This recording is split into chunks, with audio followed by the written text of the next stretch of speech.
د پښتونخوا په یو لرې پراته کلي کې یو معصومه نجلۍ نازش اوسېدله.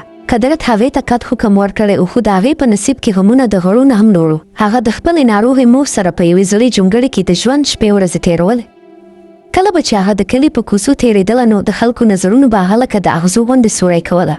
شریرو هلکانو به ورته پیغورونه ورکول او په ګبونه یې به نوم به یې بله. نازش په خپل سر ښکته کوږنې د کم قد درلودل د هغې تر ټولو لویه ګناه وه. د کوټې په زړې دیوال د خپل پلار تصویر به هغې ته ډېر یادېدو. هغې به تصویر ته په ساعتونو ژړل او خپله یتیمې به یادوله. کاش چې پلار یې ژوندی وی نو نن به چا داسې په عام بازار کې نه سپکوله. په کور کې غریبۍ ډېرې بدې ورځې راوستې وې او د مور ناروغۍ د نازش ملاماته کړې وه. د هغې مور به تل ټوخلې او د خپلې لور بېوسي به یې په سترګو لیدله. په کور کې نه د 2 پیسې وې او نه د 2 وخته مړی. اخر نازش همت وکړ او یوې لوی بنګلې حویلۍ ته د کار لپاره لاړه. هغه لویه د لرګي دروازه د هغې مخې ته د یو دیو غوندې ولاړه وه. هغه په ویره دننه ننوته چېرته چې د هغې د ازمېښت نوې کیسه شروع کېدونکې وه. د حویلۍ په پخلنځي کې به نازش ته په یو لوړ میز یا څوکۍ درېدل ور په غاړه و. د هغې واړه لاسونه به د صابون په اوبو کې د لوښو مینځلو نه پړسېدلي وو. د حویلۍ مالکه به لرې ولاړه وه او هغې ته به یې په کمه سترګه کړه. یو ورځ د کلي یو زوړ سړی فیض محمد د هغوی کور ته راغی. په لاس کې یې امسا وه او په خوله کې د چرسو لوګی. هغه د نازش د مور نه د هغې رخته وغوښته لکه د انسانانو نه بلکې د یو مال سودا چې کوي. د نکاح هغه ورځ د نازش لپاره د ماتم نه کمه نه وه. هغه په سرو جامو کې پټه خاموشه ژړېدله او فیض محمد په نشه کې ډوب ناست و. یوه معصومه لور د یو ظالم چرسۍ په حواله کړې شوه. د رستۍ په وخت نازش د خپلې بیمارې مور په غاړه کې لاسونه واچول او ډېر یې وژړه. فیض محمد هغه په بېرحمۍ له مټ نه ونیول او په زور یې بهر ویسته. د کلي خلک خاموش ولاړ وو. په دې معصومې ظلم لیده. د فیض محمد کور د دوزخ نه کم نه و. هر خوا ګندګي او د نشي سامان پروت و. نازش چې په درشل پښه کېښودله نو د ویرې نه ورپېدله. هغې ته پته وه چې اوس به یې په ژوند کې د خوشحالۍ لمر هېڅکله رانخېږي. د واده په لومړۍ شپه فیض محمد خپل اصلی رنګ وښودو. هغه د چرسو لوګي بادول او په نازش یې چیغې وهلې چې زما پښې مړ وړه. د کوټې دیوالونه د نازش په اسویلو او سلګیو باندې ډک وو. سهار چې کله نازش د اوبو منګې پورته کړو نو پښې وښویېدله. فیض محمد د زړه سوی په ځای هغې ته په زور لښته ورکړه. منګې مات شو او نازش په ځمکه پر خپل زخمونه ستل. د زخمي کېدو باوجود نازش مجبور و چې ټول کور پاک کړي. فیض محمد په لاس کې امسا نیولې وه. د هغې په سر ولاړ و. کنځلې ورته کولې. د نازش معصوم مخ د ویرې او درد تصویر بنایو. نازش یو ځل بیا حویلۍ ته لاړه چې څه پیسې وګټي. په نمر کې هغې د حویلۍ غټ انګړ صفا کوله. د هغې واړه وجود د ستړیا نه جواب ورکړی و خو آرام د هغې په نصیب کې نه. د یو ګیلاس ماتېدو په سر د حویلۍ مالکې نازش ته ډېرې بدردي ویلې. هغې لاسونه ورته ونیول چې بښنه ورته وکړي خو هغوی په زور بهر ویسته. د هغې د سترګو اوښکې په خاورو کې وچې شوې. د ماښام په تیارو کې نازش په ستړو ګامونو کور ته روانه وه. د هغې لاسونه په یخو اوبو کې د کار نشنه او مړه شوي وو. هغه په درنو قدمونو د خپل ظالم خاوند کور ته روانه وه. فیض محمد په دروازه کې لکه د یو ښکاري غوندې ورته ناست و. کله چې نازش رانږدې شوه هغه په زور دننه ویسته. د هغه نظرونه یوازې د نازش د ورځې په مزدورو پیسو باندې و. نازش ورته په زارۍ وشوه چې فیض محمده په کور کې اوله نشته دا پیسې مه اخله. خو هغه درندې هغه له ویښتانو ونیول او په دیوال یې ویشتله. هغه په زور هغه 200 روپۍ ترې وتښتولې. فیض محمد د نشي اډې ته لاړ او د نازش د وینې او خلو ګټلې پیسې په چرسو ورکړې. هغه هلته په ککو خندل او جوارې کوله. خو بل لور ته نازش په کور کې وږې تږې په تیارو کې پرته وه. د شپې په خاموشۍ کې نازش په ځمکه پر خپله مور یادوله. هغې ته خپله یتیمې د هر وخت نه زیاته دردوونکې ښکارېدله. بهر د سپو د غپا اوازونو د هغې ویره نور هم زیاتوله. د اختر میاشت چې ښکاره شوه نو په ټول کلي کې د خوشحالۍ شور جوړ شو. نازش هم سرې بام ته وختله میاشت یې وکتله او لاله یې د خلاصون دا وغوښته.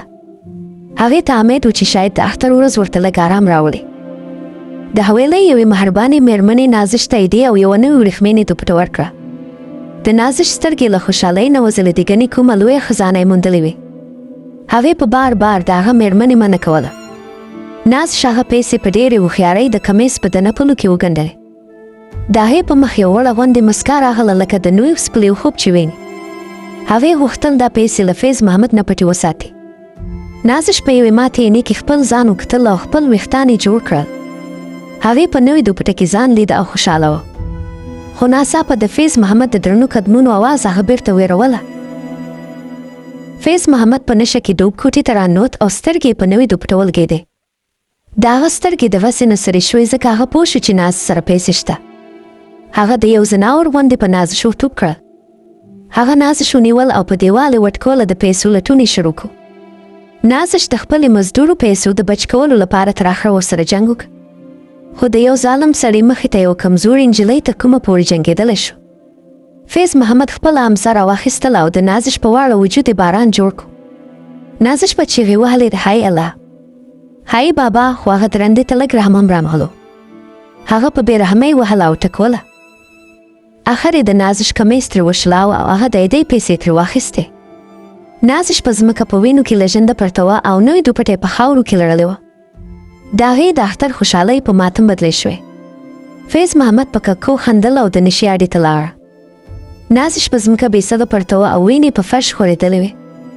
د شپې په خاموشۍ کې د هغې سلګۍ په ساه کې ډوبېدلې. د اختر سهار شو خو د نازش لپاره دا د ماتم سهار و. هغه د دیوال په تکیه په ډېر تکلیف د پاسېدو کوښښ کاوه. د هغې ټول وجود د درد نه لړزېدو.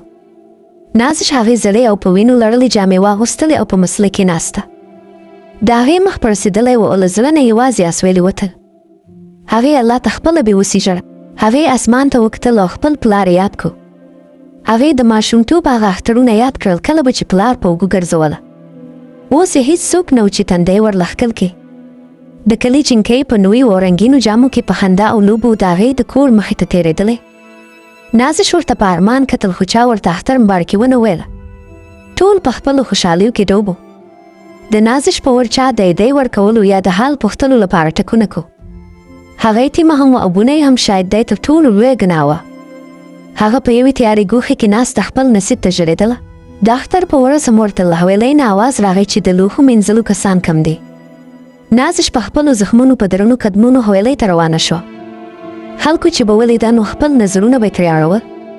په حویلۍ کې د میلمنو د لوښو غټ انبار پروت و. د نازش د لاسونو زخمونه د صابون په اوبو کې ډېر خوږېدل. هغه په خاموشۍ خپل نصیب منلی او په کار لګیا و.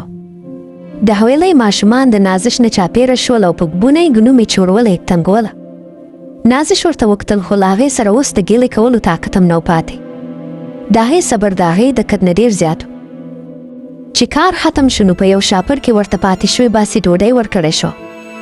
نازش هغه ډوډۍ راواخیسته او په خپلو اوښکو لژنده بېرته کور ته راغله. د هغې اختر یوازې په همدې باسي ډوډۍ پورې و. کور ته چې ورسېده فیض محمد مخکې له مخکې ورته ناست و. هغه د نازش له لاس نه د ډوډۍ شاپر وتښتاوه او یوازې یې پخپله وخوړله. هغې ته یو مړی هم پرېنښوده. فیض محمد په نشه کې ډوب و، بې ځایه چیغې والې. هغه په ډوډۍ کې د مالګې کموالې بهانه کړه او نازش ته یې بیا کنځلې شروع کړې. د نازش خاموشۍ د هغه کار نور هم زیات کړو. په غسه کې د ډوډۍ توده کاب یا لوښۍ د نازش په مخ ویشت. په تودو اوبو یا سالن د نازش مخ وسوځېدو هغې کوکې کړې. فیض محمد یو ځل بیا خپله امسه پورته کړه.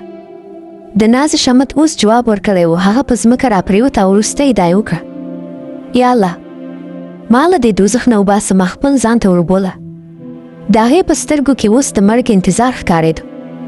فیض محمد په وروستي ځل په ډېر زور لښته ورکړه چې د نازش سر په دیوال ولګېدو.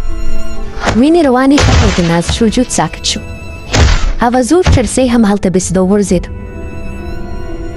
نازش اوس د تل لپاره ویده شوې وه. د هغې په مخ یو عجیبه غوندې ارامي وه. هغه له دې ظالمې نړۍ او د فیض محمد له ظلم نه خلاصه شوه.